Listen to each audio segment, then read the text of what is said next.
Hello everyone and welcome back to the Carcode channel. If you're new here, please make sure to subscribe down below for more videos like this. Today I'm going to be doing a review on the all new Audi RS3.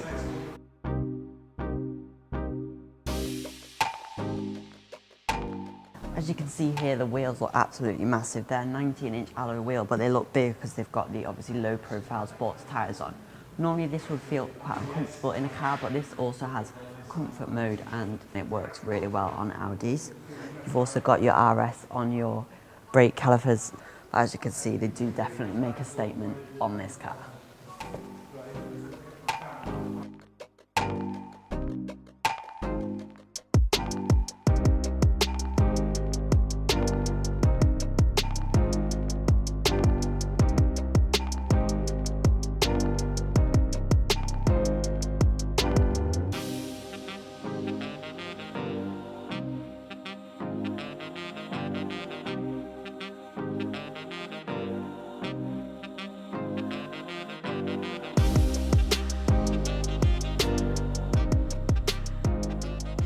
When you open the door, you also have your RS badge on the floor, which is pretty cool. It's a nice little touch, and there's lots of nice little touches. As you can see, it's also illuminated the sill with your RS3 on there.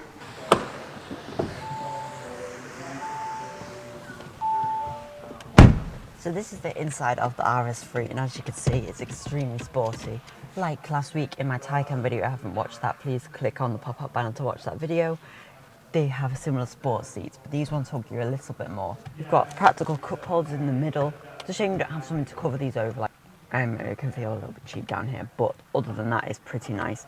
This section here is the same on all Audis pretty much now. The e-tron has got this same sort of piano black fascia with your volume control and your gear selector like this. The RS3 is automatic only. You cannot get it in a manual gearbox, so if you do want to have fun changing gears, this might not be the car for you.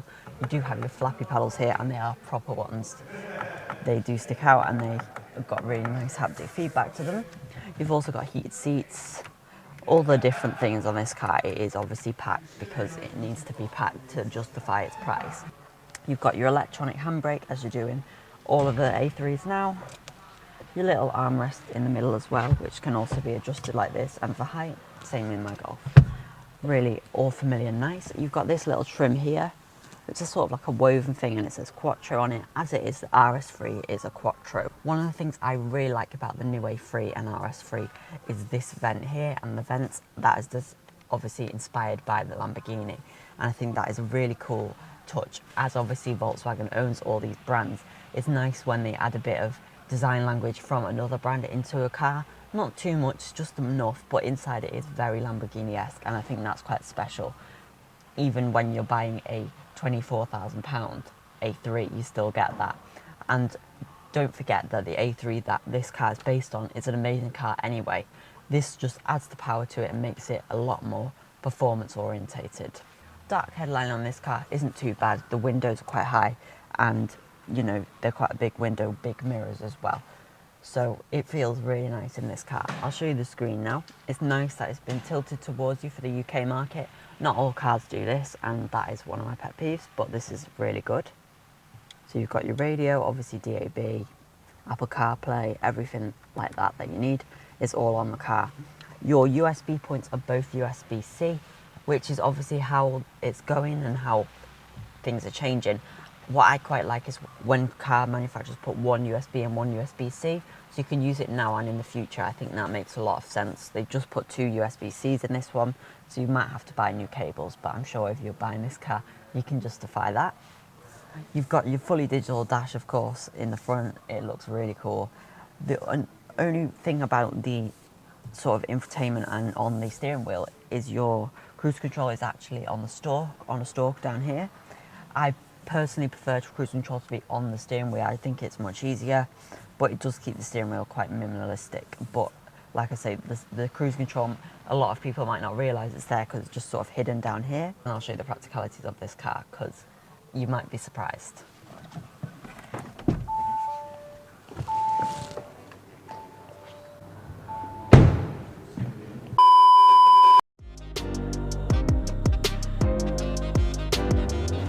So let's have a little look at boot space and practicality on this car. As this is a saloon, you do get a lot more boot space. So you get 45 litres more. Instead of 380, you've got 425. So it's definitely worth going for. It's not too much expensive more anyway, at an extra around £1,000 for the saloon instead of the hatch. I'd definitely go for it. Obviously, the shape of the boot is not as practical as a hatch for most people, but you do get a much bigger boot. You've also got your false floor under here. You've got a battery there, and then you've got your tyre inflation kit. It doesn't have a spare wheel, unfortunately, but that's how most cars are going nowadays.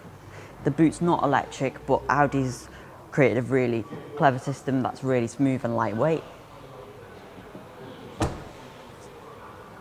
to shut like so. I think saloon boots in general are not the most natural to shut, as the shape is that shape, but that's just how it is. You can see the rear reversing camera is also hidden there, so that's a really nice touch as well.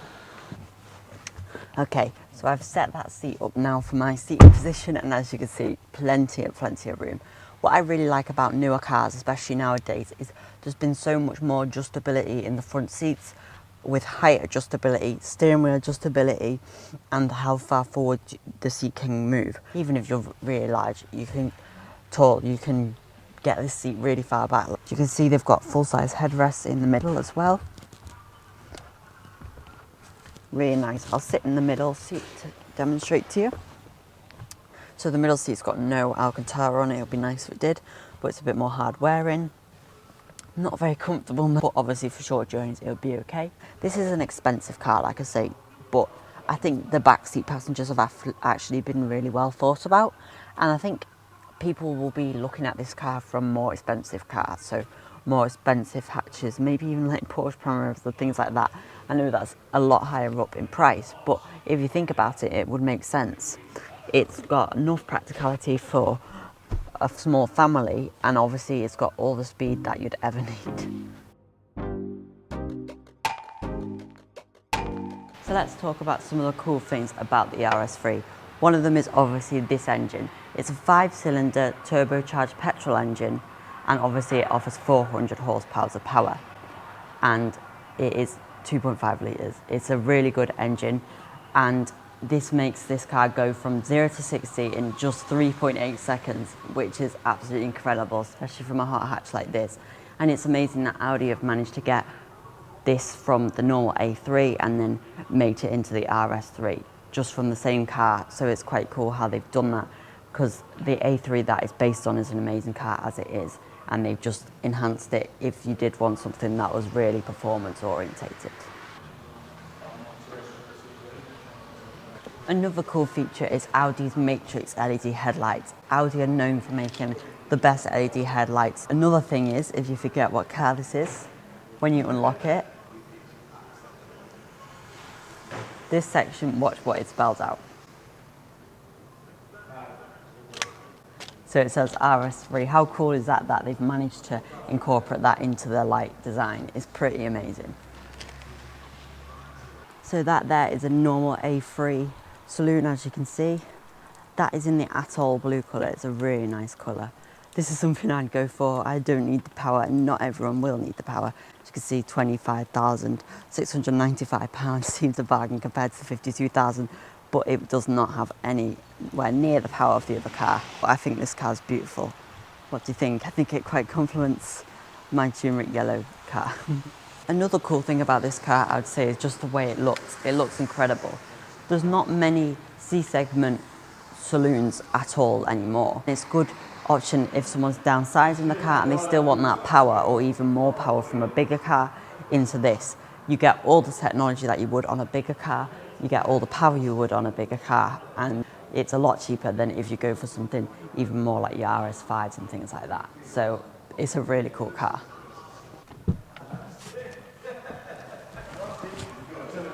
Practicality on this car is a huge strong point. You can still take this car on the weekly shop, but have fun on the motorway, or even maybe on a track day if you're lucky. So it definitely combines that family car with your fun performance car as well that you've always wanted, and you can definitely combine the two and have a car like this.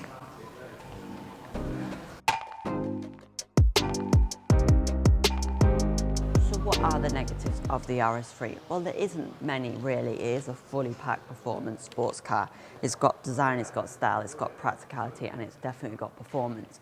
Obviously, your MPG is not going to be as good. The official claim is 30 MPG on this. Maybe if you drive it carefully, you'll get that, but if you're flooring it, you're not going to get it. What I do know is the Volkswagen Group tends to be really realistic with their economy figures, and so you probably will get close to the official economy if you drive it carefully, if not more. So that's a really good thing.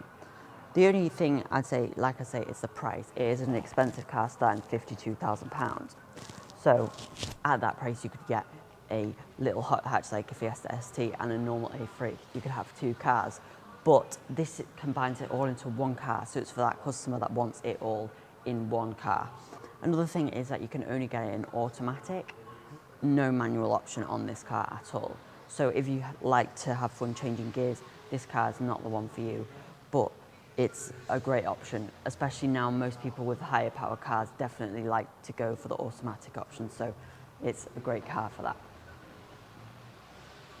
That is the Audi RS3. A huge thanks to South Lakes Audi for allowing me to make this video. It really helped me, allowing me to do this video of this amazing RS3 today.